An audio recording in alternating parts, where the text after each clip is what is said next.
Social media Patel Prahlad दे। आज इस bulletin में बात होगी वोट चोरी पर इंडिया के हल्ला बोल की, संसद में खड़गे और नड्डा के बीच हुए टकराव की। देखेंगे संसद की कार्रवाई को लेकर क्यों भड़के विपक्ष के नेता, बिहार के डिप्टी सीएम विजय सिन्हा की गिरफ्तारी की क्यों हो रही है मांग, जानेंगे सामना में चुनाव आयोग पर किए गए तीखे वार को, और बुलेटिन के आखिर में देखेंगे जाने माने कार्टूनिस्ट इरफान की किस खबर पर पड़ी तिरछी नजर। लेकिन दिन भर की तमाम बड़ी खबरों से पहले एक नजर आज की सुर्खियों पर। राहुल गांधी ने चुनाव आयोग के नोटिस का दिया जवाब, कहा मैं साइन नहीं करूंगा, ये इसी का ही डेटा है, देश को गुमराह कर रहा है चुनाव आयोग। प्रधानमंत्री नरेंद्र मोदी ने दिल्ली में सांसदों के लिए 184 नए टाइप 7 फ्लैटों का किया उद्घाटन। 4 नदियों कृष्णा, गोदावरी, कोसी, हुगली के नाम पर बने टॉवरों में बने हैं फ्लैट। एयर इंडिया की फ्लाइट AI 2455 की हुई इमरजेंसी लैंडिंग। विमान में कांग्रेस सांसद केसी वेणुगोपाल समेत 5 सांसद थे सवार। वेणुगोपाल ने की जांच की मांग। तेजी के साथ बंद हुआ शेयर बाजार, सेंसेक्स 746 अंकों की तेजी के साथ 80,604 पर हुआ बंद। निफ्टी 222 अंकों की तेजी के साथ 24,585 पर हुआ बंद। ये तो थी सुर्खियां, अब बात आज की सबसे बड़ी खबर की। वोटर लिस्ट पर घमासान मचा हुआ है। चुनाव आयोग तो पहले से ही SIR पर घिरा हुआ था, लेकिन अब लोकसभा चुनाव से लेकर विधानसभा चुनावों के मुद्दे पर भी वो फंस गया है। विपक्ष के आरोपों का जवाब नहीं दे पा रहा है और इसे लेकर विपक्षी दलों ने आज संसद से लेकर चुनाव आयोग तक मार्च किया, जिससे मोदी सरकार मुसीबत में आ गई। तो कैसे चुनाव आयोग और मोदी सरकार फंसी मुश्किल में, देखिए रिपोर्ट। वोट चोरी के मामले में संसद से चुनाव आयोग तक विपक्षी दलों ने राहुल गांधी के नेतृत्व में मार्च निकाला। एक्चुअली बात नहीं कर सकते, रियलिटी ये है, क्योंकि सच्चाई देश के सामने है और ये जो लड़ाई है ये राजनीतिक नहीं है, ये कॉन्स्टिट्यूशन की लड़ाई है, कॉन्स्टिट्यूशन को बचाने की लड़ाई है, 1 मैन 1 वोट की लड़ाई है। इसीलिए हमें साफ प्योर वोटर लिस्ट चाहिए। चुनाव आयोग की तरफ से भी विपक्ष के 30 सांसदों को 12 बजे मिलने के लिए बुलाया गया था। चुनाव आयोग के पत्र का जवाब कांग्रेस महासचिव जयराम रमेश ने दिया। कहा कि सांसद 11:30 बजे से शांतिपूर्ण तरीके से मार्च निकालेंगे, फिर मुख्य चुनाव आयुक्त से मिलेंगे, SIR और वोटर लिस्ट को लेकर चुनाव आयोग से सवाल जवाब करेंगे। लेकिन विपक्ष के सांसदों को दिल्ली पुलिस ने आगे ही नहीं बढ़ने दिया। संसद परिसर में ही उन्हें रोक दिया गया। पुलिस सभी सांसदों को हिरासत में लेकर संसद मार्ग थाने ले गई और तब तक थाने में रोक के रखा जब तक चुनाव आयोग से मुलाकात का समय नहीं निकल गया। इसके बाद विपक्ष की तरफ से सवाल किए जा रहे हैं कि किसके इशारे पर राहुल गांधी और विपक्ष के सांसदों को चुनाव आयोग जाने से रोका गया। कांग्रेस नेता मल्लिकार्जुन खड़गे ने भी ये सवाल संसद में उठाया, लेकिन खड़गे की आवाज को भी अनसुना कर दिया गया। ऐसे में अब सवाल चुनाव आयोग और मोदी सरकार पर उठ रहे हैं कि वोट चोरी के जो आरोप विपक्ष की तरफ से लगाए गए हैं, क्या उनकी जांच कराई जाएगी या फिर राहुल गांधी के खिलाफ ही एक्शन लिया जाएगा। दिल्ली पुलिस की कार्रवाई पर सवाल उठ रहे हैं कि चुनाव आयोग को कौन बचा रहा है, तो सवाल इस बात पर भी उठ रहे हैं कि आखिर राज्यसभा की कार्रवाई का संचालन कौन कर रहा है। एक बार फिर इसे लेकर राज्यसभा में विपक्ष के नेता मल्लिकार्जुन खड़गे और बीजेपी अध्यक्ष JP नड्डा के बीच टकराव दिखाई दिया। कारण था नड्डा आदेश दे रहे थे कि सदन कैसे चलेगा। देखिए रिपोर्ट। संसद के अंदर और बाहर हर जगह विपक्ष की आवाज दबाई जा रही है। संसद सरकार के इशारे पर चलता है, ये आरोप हमेशा से सरकार पर लगते हैं और अब तो खुलेआम संसद के अंदर से ये देखने को भी मिल रहा है। सदन के अंदर रिकॉर्ड पर क्या जाएगा और क्या नहीं, ये सब बीजेपी सांसद तय करते हैं। खासकर JP नड्डा ये फैसला लेते हैं। अब एक बार फिर राज्यसभा में यही देखने को मिला जब नड्डा ने कहा कुछ भी रिकॉर्ड में नहीं जाएगा। The discussion is going on Manipur bill, and I think anything beyond that should not be recorded and should not go on record. All right, we continue. That should not go on record, which is not part of the bill. इस video के सामने आते ही नड्डा सवालों में घिर गए। एक बार फिर सवाल उठ रहे हैं कि नड्डा कैसे ये आदेश दे सकते हैं। वहीं दूसरी तरफ अब कांग्रेस ने नड्डा पर निशाना साधते हुए एक गंभीर आरोप लगाया है। कांग्रेस ने ट्वीट कर कहा, राज्यसभा में नेता प्रतिपक्ष मल्लिकार्जुन खड़गे अपनी बात रखने के लिए खड़े हुए, तभी बीजेपी अध्यक्ष JP नड्डा ने कहा कुछ भी रिकॉर्ड में नहीं जाएगा। JP नड्डा के आदेश का पालन करते हुए तुरंत विपक्ष के नेता खड़गे का माइक ऑफ कर दिया गया। बीजेपी इस तरह विपक्ष की आवाज को दबा रही है। कांग्रेस ने एक बार फिर आरोप लगाया है कि सरकार के इशारे पर विपक्ष की आवाज दबाई जा रही है। साथ ही नड्डा के इस तरह के बयान ने मोदी सरकार को सवालों के कटघरे में खड़ा कर दिया है। सवाल अब उपसभापति पर उठ रहे हैं कि क्या वो नड्डा के आदेश को मानेंगे। धनखड़ के साथ क्या हुआ वो अभी तक सवालों में है। तो सवाल इस बात पर भी उठ रहे हैं कि जब संसद में कोई चर्चा नहीं हो पा रही है तो बिल कैसे पास हो रहे हैं। देखिए रिपोर्ट। संसद के मॉनसून सत्र का 16वां दिन काफी गहमा गहमी भरा रहा। सदन के बाहर विपक्ष ने चुनाव आयोग के दफ्तर तक मार्च करने की कोशिश की, तो वहीं सरकार ने इन सब के बीच कई अहम बिलों को पास कर दिया। सरकार ने इस दौरान नए इनकम टैक्स बिल नंबर 2 2025 और टैक्सेशन कानून संशोधन बिल 2025 को लोकसभा से पारित कराया। उधर राज्यसभा में भी विधायी कार्य जारी रहे, जहां गोवा विधानसभा एसटी रिजर्वेशन बिल पेश किया गया। इसके अलावा 2 खेल विधेयक और मणिपुर से जुड़े 3 अहम विधेयक भी सदन में पेश किए गए। इन विधेयकों को चर्चा के बिना पारित करने की प्रक्रिया पर राज्यसभा सांसद मल्लिकार्जुन खड़गे ने कड़ी आपत्ति जताई। उन्होंने कहा कि चर्चा के लिए कहा जा रहा है कि सदन में शांति नहीं है, जबकि बिल तो लगातार पारित हो रहे हैं।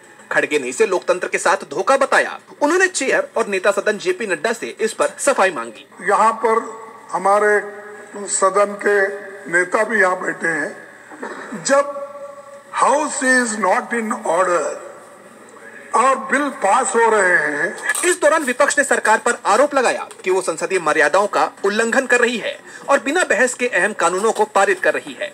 विपक्ष का विरोध बढ़ता देख सदन की कार्यवाही को 12 अगस्त की सुबह 11 बजे तक के लिए स्थगित कर दिया गया। सभा की कार्यवाही मंगलवार दिनांक 12 अगस्त 2025 को प्रातः 11 बजे तक के लिए स्थगित की जाती है। I want to buy your house। अब सत्र के 17वें दिन सदन में क्या कुछ होता है, ये देखना होगा। सदन में शोर शराबा मचा हुआ है, चर्चा नहीं हो रही है, लेकिन बिल पास हो रहे हैं। सवाल सरकार पर उठ रहे हैं, तो सवालों में बिहार के डिप्टी सीएम विजय सिन्हा भी फंस गए हैं। 2 वोटर कार्ड रखने के मामले में उन्हें चुनाव आयोग ने नोटिस भेज दिया है। निगाहें अब नीतीश कुमार पर भी टिकी हुई हैं। तो क्या है पूरी खबर, देखिए रिपोर्ट। बिहार के डिप्टी सीएम विजय सिन्हा मुश्किल में फंस गए हैं। एसआईआर की ड्राफ्ट वोटर लिस्ट में वो 2 जगह के मतदाता हैं। सिन्हा का नाम वोटर लिस्ट में लंबे समय से जुड़ा हुआ है। तेजस्वी यादव ने जब से इस बात का खुलासा किया है, तभी से सिन्हा की बर्खास्तगी और उन पर एफआईआर दर्ज करने की मांग हो रही है।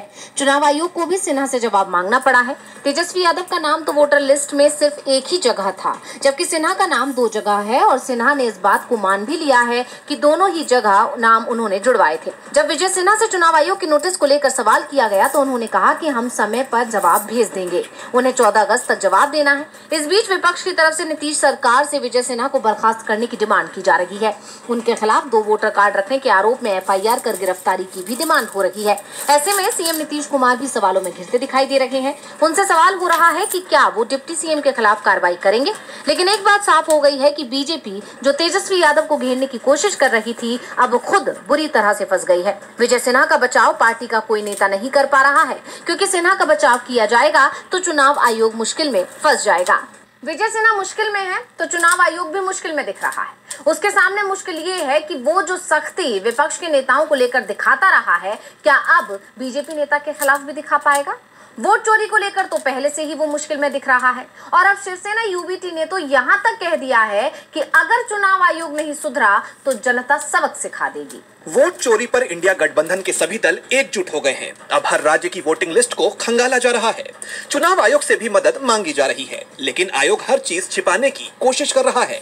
ऐसे में इंडिया गठबंधन में शामिल उद्धव ठाकरे की पार्टी शिवसेना यूबीटी ने चुनाव आयोग पर तीखा तंज कसा है। सामना में लिखे संपादकीय में कहा गया है कि लोकसभा चुनावों में वोटों को चुराया गया था और इस वजह से एक बार फिर बीजेपी की सरकार सत्ता में आई थी। राहुल गांधी ने वोटों की चोरी के मामले का खुलासा किया, लेकिन आयोग इसकी जांच का नाम नहीं ले रहा है, बल्कि राहुल गांधी से ही हलफनामा मांगा जा रहा है, जिसमें कहा जा सके कि आप जो कह रहे हैं वो सच है। वोटों की चोरी महाराष्ट्र विधानसभा चुनाव के वक्त भी हुई थी। संपादकीय में यह भी कहा गया है कि चुनाव आयोग ने बिहार के लिए जो वोटिंग लिस्ट जारी की है, उसमें भी धांधली दिख रही है। मुजफ्फरपुर के भगवानपुर विधानसभा क्षेत्र में बूथ संख्या 370 पर कुल 619 वोटरों में से 269 मतदाताओं के नाम मकान नंबर 27 के एक ही पते पर दर्ज हैं। जमुई में भी बूथ संख्या 86 पर कुल 618 मतदाताओं में से 247 मतदाताओं के नाम मकान नंबर 3 के एक ही पते पर दर्ज हैं। 269 और 247 मतदाता एक ही घर में कैसे रह सकते हैं। इसका मतलब है कि चुनाव आयोग विशेष अभियान के नाम पर बिहार में गड़बड़ घोटाला फैलाने का अपना धंधा जारी रखे हुए है। संपादकीय में कहा गया है कि चुनाव आयोग भूल गया है कि वो एक संवैधानिक संस्था है। भोले भाले लोगों को फंसाना इस संस्था का काम बन गया है।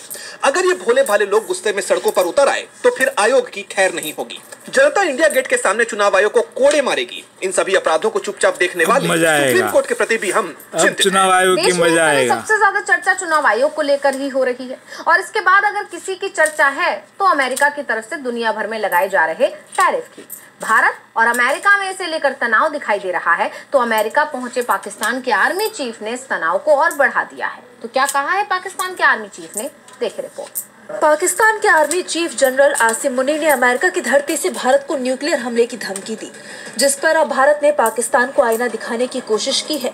आसिम मुनीर की धमकी पर भारतीय विदेश मंत्रालय ने कड़ी प्रतिक्रिया दी है।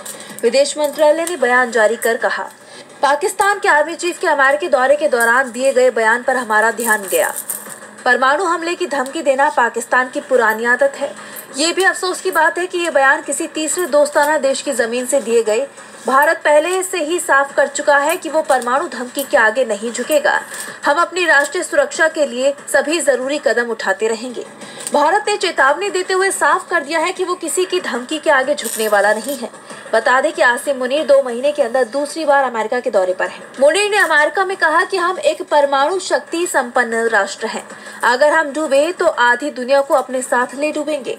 अब उनकी इस धमकी को लेकर भारत ने कड़ी प्रतिक्रिया दी है, लेकिन भारत ने अमेरिका की चुप्पी पर अफसोस जताया है कि एक तरफ तो अमेरिका भारत को अपना दोस्त बताता है, तो वहीं दूसरी तरफ अमेरिका की ही धरती से आसिम मुनीर भारत को धमकी दे रही हैं। लेकिन इस पर अमेरिकी राष्ट्रपति ने चुप्पी साधी हुई है।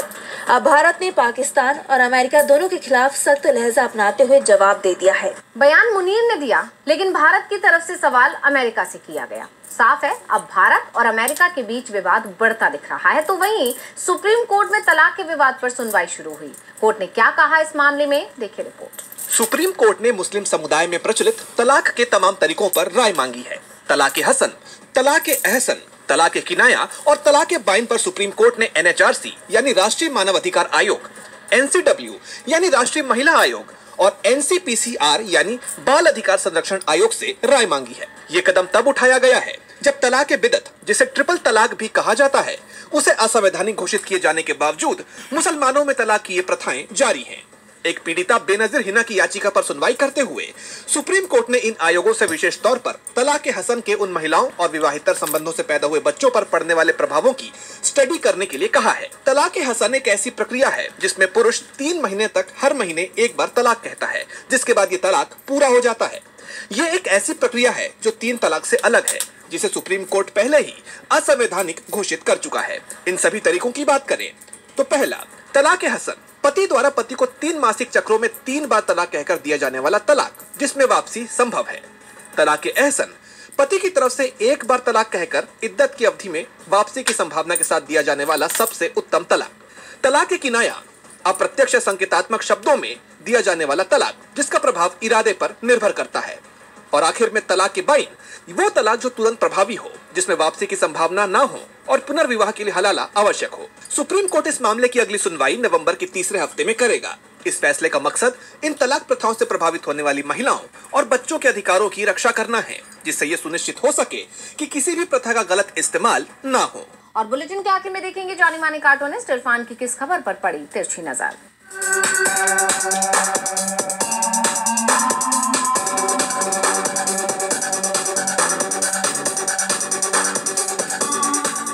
सर, मतलब चुनाव आयोग मुसीबत में है।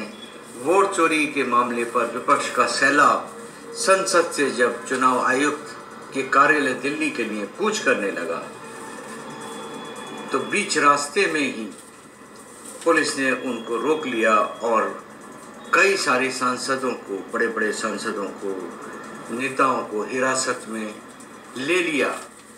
इस पर चुनाव आयुक्त ने कहा कि भाई हमने तो सिर्फ 30 लोगों को ही मीटिंग में बुलाया था, लेकिन 200 लोग आ गए।